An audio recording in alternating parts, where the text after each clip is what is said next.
반갑습니다. 허명 목사입니다. 우리들이 부활 승천하신 예수님이 다시 오신다는 것을 믿는다고 고백하는 것은 우리들 신앙의 핵심입니다. 우리들이 믿는 대로 주님은 다시 오십니다. 고백하는 많은 사람들이 이 진리를 지적으로 받아들이고 입으로는 고백하지만 이 믿음이 그들의 삶을 변화시키는 사람은 많지 않습니다. 세계의 정세와 나타나는 징조들은 성경 말씀대로 이루어지고 있기에 주님이 다시 오실 날이 가까워짐을 실감하게 합니다. 주님 말씀대로 전쟁과 기근과 자연계가 요동을 치고 있는 것은 주님이 가까이 오실 징조들입니다. 민족이 민족을, 나라가 나라를 대적하여 일어나겠고 곳곳에 기근과 지진이 있으리니 이 모든 것은 재난의 시작이라. 주님은 다시 오실 때를 일러주셨습니다. 그 환란의 날들이 지난 뒤에 곧 해는 어두워지고 달은 빛을 잃고 별들은 하늘에서 떨어지고 하늘의 세력이 흔들릴 것이다. 그때에 인자가 올 징조가 하늘에서 나타날 터인데 그때에는 땅에 있는 모든 민족이 가슴을 치며 인자가 큰 권능과 영광에 쌓여 하늘 구름을 타고 오는 것을 보게 될 것이다. 그리고 그는 자기 천사들을 큰 나팔 소리와 함께 보낼 터인데 그들은 하늘 이 끝에서 저 끝까지 사방에서 그가 선택한 사람들을 모을 것이다. 주님은 말씀하신 대로 다시 오십니다. 사도 바울은 주님의 재림과 그때 일어날 일들을 말씀합니다. 주님께서 호령과 천사장의 소리와 하나님의 나팔 소리와 함께 친히 하늘로부터 내려오실 것이니 그리스도 안에서 죽은 사람이 먼저 일어나고 그 다음에 살아남아 있는 우리가 그들과 함께 구름 속으로 이끌려 올라가서 공중에서 주님을 영접할 것입니다. 이리하여 우리가 항상 주님과 함께 있을 것입니다. 만일 예수님이 오늘 오신다면 예수 안에서 죽은 사람들은 부활에 참여합니다. 주님 다시 오시는 순간은 호령과 천사장의 소리와 하나님의 나팔 소리가 울려날 것이며 다시 오시는 주님을 뵙게 될 것입니다. 사람들의 상식으로는 믿기 어려운 놀라운 일이지만 성경은 그때의 그리스도 안에서 죽은 사람들이 먼저 일어난다고 했습니다. 주님이 다시 오시는 날에는 주 안에서 죽은 자들을 먼저 일으켜서 주님은 그들을 데리고 오실 것입니다. 신앙인들도 죽지만 죽으면 천국으로 갑니다. 우리는 마음이 든든합니다. 우리는 차라리 몸을 떠나서 주님과 함께 살기를 바랍니다. 몸은 무덤에 묻히지만 신앙인들의 무덤은 더 이상 슬픔의 장소, 절망하는 장소가 아닙니다. 주님이 다시 오시는 날에는 주 안에서 죽은 사람들을 먼저 일으키심으로 주님처럼 몸과 혼과 영이 부활의 몸이 되어 재림하시는 주님의 동반자들이 됩니다. 사도 바울이 말씀합니다. 우리가 예수께서 죽으셨다가 다시 살아나심을 믿을진데 이와 같이 예수 안에서 자는 자들도 하나님이 그와 함께 데리고 오시리라. 사도 요한은 부활한 성도들의 몸은 부활하신 주님의 몸과 같아진다고 했습니다.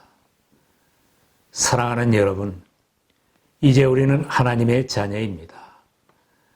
앞으로 우리가 어떻게 될지는 아직 밝혀지지 않았습니다만 그리스도께서 나타나시면 우리도 그와 같이 될 것임을 압니다. 그때에 우리가 그를 참모습대로 뵙게 될 것이기 때문입니다. 예수님이 오시는 날에는 살아있는 신자들은 죽지 않고 들림을 받게 됩니다. 살아남은 성도들은 구름 속으로 끌어올려 공중에서 주님을 영접하게 될 것이며 항상 주와 함께 있게 될 것입니다. 주님이 오시는 날에는 살아있는 성도들은 죽음을 보지 않고 들림을 받게 됩니다. 수천 년 동안 수많은 사람들이 죽어갔습니다. 날마다 무수한 사망자들의 통계가 누적되어 가고 있습니다. 수많은 성경의 인물들, 아담도 죽었고 아벨도 죽었습니다. 969년을 장수했던 무드셀라도 죽었고 출애굽의 대업을 완수했던 모세도 죽었습니다. 이스라엘 12지파의 조상인 야곱도 죽었고 신앙의 인물 요셉도 죽었습니다. 삼손이 비록 장사했지만 죽음을 피할 수는 없었습니다. 솔로몬이 지혜롭다고 했지만 그도 역시 죽음을 피할 수는 없었습니다. 성경 말씀대로 모든 사람은 다 죽을 수밖에 없습니다.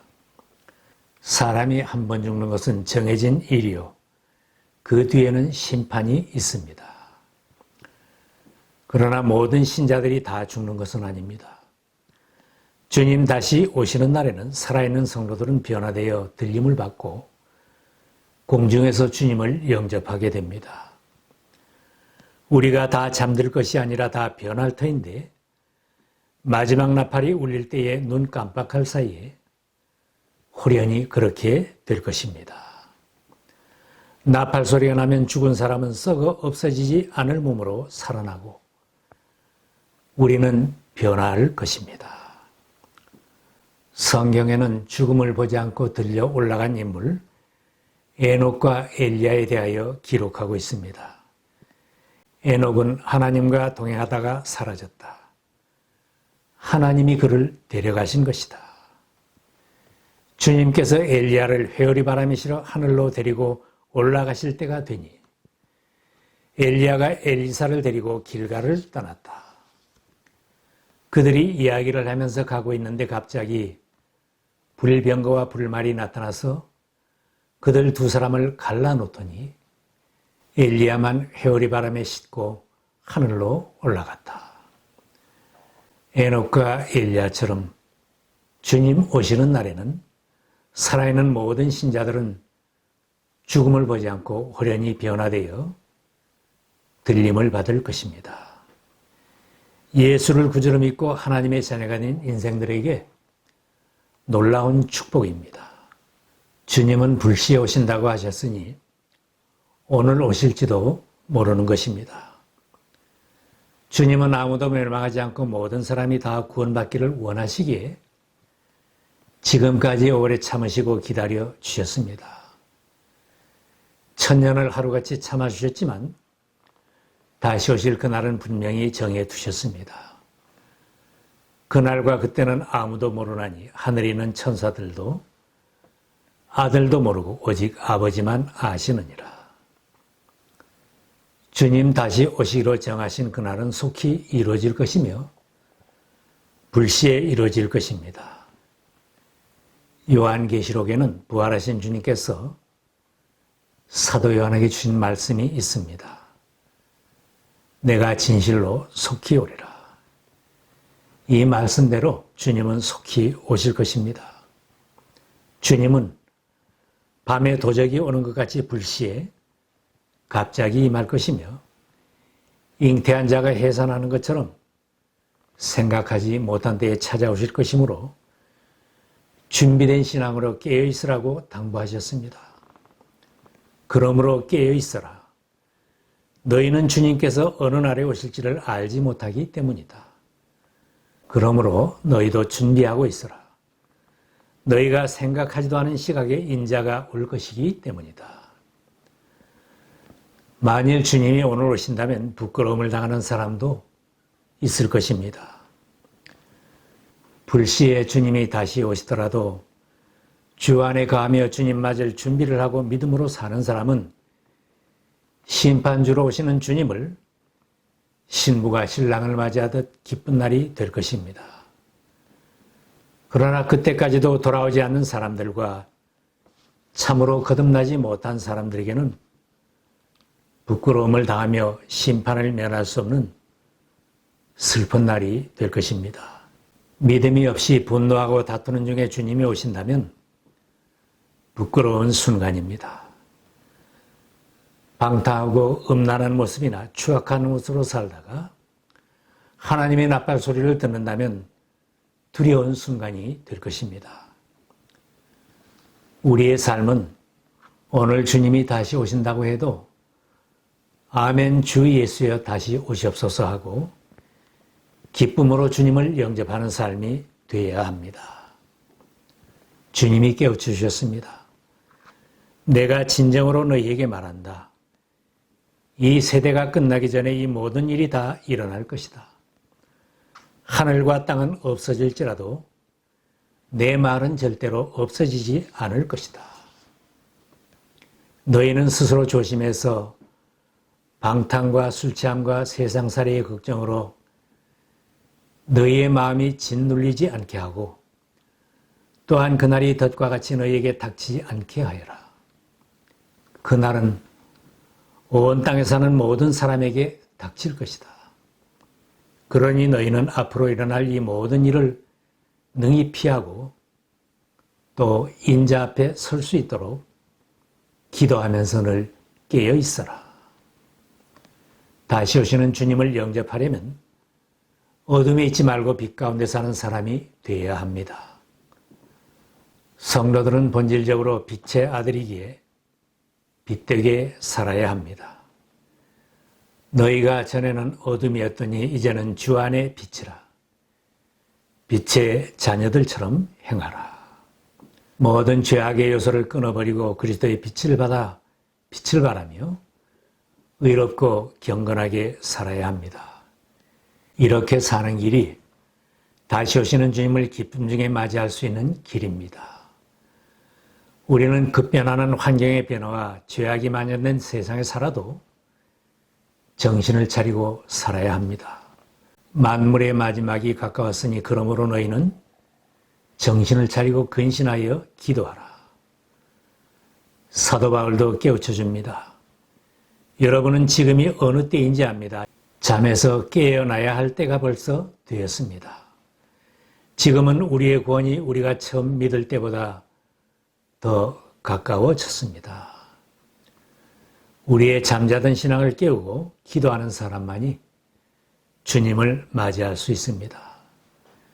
마지막 때에는 불법이 성함으로 많은 사람의 사랑이 식어지리라고 하셨는데 재림 소망에 사는 우리들은 무엇보다도 열심히 서로 사랑하며 살아야 합니다. 주님이 나를 부르시는 그날까지, 주님 다시 오시는 그날까지 그리스도의 사랑을 이 세상에 공급하며 살아야 합니다. 오늘 주님이 다시 오시고 오늘 밤 하나님께서 내 생명을 찾으신다고 해도 후회될 일이 없이 살아야 합니다. 잠시 잠깐 후에 주님이 갑자기 다시 오신다고 해도 믿음으로 사는 사람은 생명의 부활로, 악한 자들은 사망의 부활로 주님 앞에 서게 될 것입니다. 주님 다시 오시는 날은 들림받고 영접받는 복된 날과 통곡하는 슬픈 날이 될 것인데 여러분은 주님을 영접할 준비가 되어 있는지 돌아보시기 바랍니다. 하나님의 나팔소리 천지진동할 때에 예수의 영광 중에 구름 타시고 천사들을 세계 만국 모든 곳에 보내어 구원받은 성로들을 모으리. 나팔 불 때 나의 이름, 나팔 불 때 나의 이름, 나팔 불 때 나의 이름 부를 때에 잔치 참여하겠네. 여러분 모두의 이름이 불려지고 천국 잔치에 참여하는 복된 신앙인들이 다 되시기를 기원합니다.